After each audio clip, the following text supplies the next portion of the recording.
저는 52 기러기 아빠입니다. 아내랑 아들은 미국으로 떠난 지 벌써 2년이 넘었죠. 처음엔 가족이 살던 집에 그냥 눌러 앉아 있었는데 혼자 큰 집을 지키고 있으려니 더 허전하더라고요. 방마다 불 꺼져 있는 걸 보고 있자니 괜히 마음만 쓸쓸해져서 결국 작은 오피스텔로 옮겨왔습니다. 제가 벌이는 괜찮지만 달러 값이 치솟으니 유학비 대느라 허리가 휩니다. 예전엔 가족이랑 같이 살 때는 아내가 챙겨주니까 이것저것 먹었는데 이제는 누가 차려줄 사람도 없고 혼자 있으니까 라면 끓여 먹고 햇반 전자레인지에 돌려 먹는 게 일상이 됐습니다. 처음엔 그래도 반찬 사서 해 먹어보기도 했는데 뭘 사도 맨날 냉장고에서 썩어 나가니까 갈수록 안 하게 되더군요. 그나마 퇴근 후에는 푹신한 암체어에 앉아서 소주에 레몬 한 조각 떨어뜨리고 야구 보면서 혼술하는 게 낙이었습니다. 그렇게라도 버텼죠. 내 자식 잘 돼야 한다는 마음 하나로요. 그런데 이게 말이죠. 2년이 넘어가니까 사람이 확실히 지치고 힘이 빠지더라고요. 문득 이런 생각이 들었습니다. 내가 이렇게 살다가는 안 되겠구나. 그래서 작은 운동이라도 시작해야겠다 싶어서 동네 헬스장을 등록했죠. 처음엔 퇴근해서 헬스장 가는 게 귀찮고 힘들었는데 하다 보니까 근력도 붙고 건강도 나아지는 게 보이더라고요. 그러니 웬만하면 빠지지 않고 나갔습니다. 그러다 거기서 자주 마주치는 여자가 있었어요. 한 40대 중반쯤 됐을까요? 여성스럽고 자기관리를 참 잘해서 아가씨처럼 보이더군요. 저도 남자이다 보니까 자꾸 눈길이 갔습니다. 얼굴을 자주 보다 보니까 서로 인사도 하게 됐죠. 어느 날은 운동을 마치고 오피스텔 엘리베이터를 탔습니다. 그런데 글쎄 그 여자가 있는 게 아니겠어요? 알고 보니까 같은 오피스텔에 살고 있었던 겁니다. 은근히 반갑더라고요. 그 뒤로 오며 가며 더 자주 마주쳤습니다. 어느 날 그녀가 먼저 말을 걸어왔습니다. 혼자 사시나 봐요. 저는 씁쓸하게 웃으며 말을 했어요. 예, 기러기 아빠예요. 아내랑 아들은 미국 간 지 2년이 됐죠. 그랬더니 그녀가 대답했어요. 저도 이혼하고 혼자 산 지 2년 됐어요. 숫자까지 똑같더군요. 왠지 더 가까워진 기분이 들었습니다.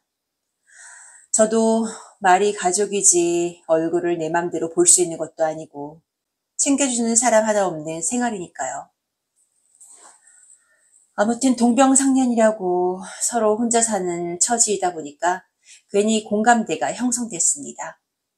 사람이란 게 다 겪어봐야 아는 거 아닙니까? 겉으로는 자유로워 보여도 혼자 있다 보면 쓸쓸하고 서러운 날이 많습니다.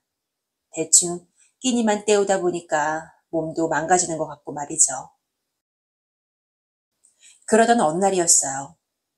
운동을 마치고 샤워하고 집으로 가려는데 그녀가 불쑥 물었습니다.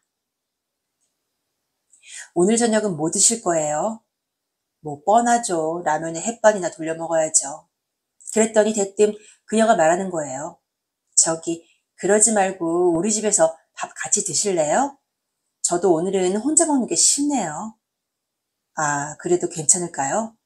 네, 괜찮아요. 이웃 사촌인데요, 뭘. 저는 마다할 이유도 없었고 그녀의 제안에 솔깃해졌죠. 그렇게 그녀를 따라서 그녀 집으로 가게 됐어요.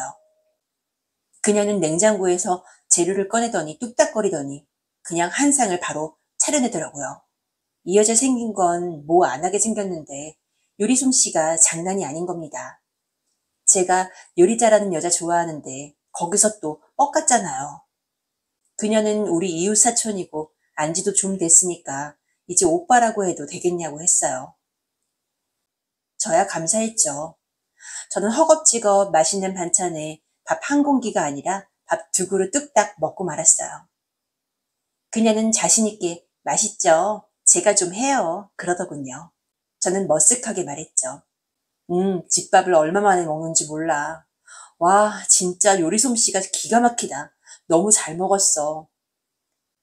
그렇게 밥을 다 먹고 일어서려는데 갑자기 그녀가 뜬금없이 물어보더라고요. 오빠, 그동안 많이 참으셨죠? 헐, 이게 뭐지? 하고 가슴이 철렁 내려앉았습니다. 뭐 말해 뭐해. 그랬더니 그녀가 제 눈을 똑바로 바라보며 말하더군요. 오빠, 이런 말해도 될지 모르겠는데요. 뭐? 나 오늘은 그냥 여자이고 싶어요. 아니, 이게 웬 떡인가요? 저는 그 말을 듣고는 더는 버틸 수 없었습니다.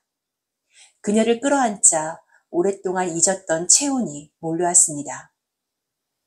와, 그런데 말이죠. 확실히 운동하는 여자라 그런지 힘이 남아도는 게 느껴졌습니다. 정신없이 숨이 가빠오는 와중에 그녀가 속삭였습니다. 오빠, 오늘은 한 번만으로는 부족해요. 저도 피식 웃으며 대답했어요. 그래, 이건 한 번만으로는 도저히 안 되겠다. 그날 밤 우리는 더 이상 이웃도 운동 친구도 아니었어요. 외로움에 갇혀있던 남자와 여자가 결국 선을 넘어버린 겁니다. 그리고 그 집을 빠져나올 때는 다리가 휘청거릴 정도였어요. 그날은 밥도 먹고 또 다른 배고픔까지 달랬습니다. 그대로 저는 자주 그녀 집에 갔어요.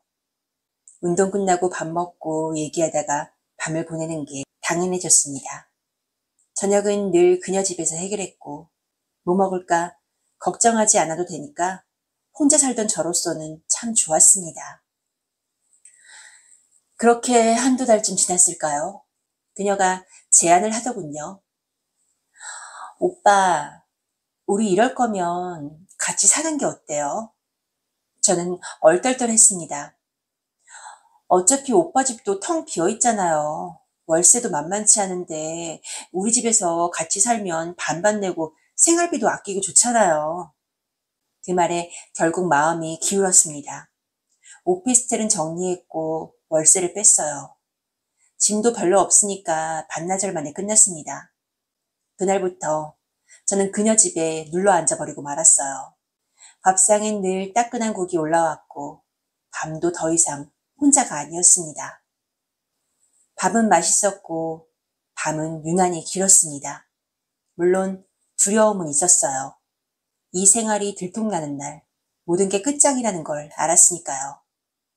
그럼에도 저는 애써 눈을 감았습니다. 에라 모르겠다. 될 대로 되라.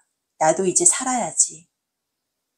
그렇게 기러기 아빠의 위험한 동거가 시작됐습니다. 끝이 어디일진 몰라도 지금은 이 순간을 즐기고 싶습니다. 내일 일은 글쎄요. 내일 생각해야겠죠.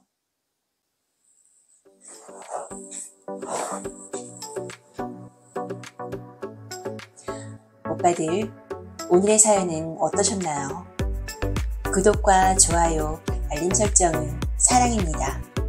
끝까지 봐주셔서 정말 감사드려요.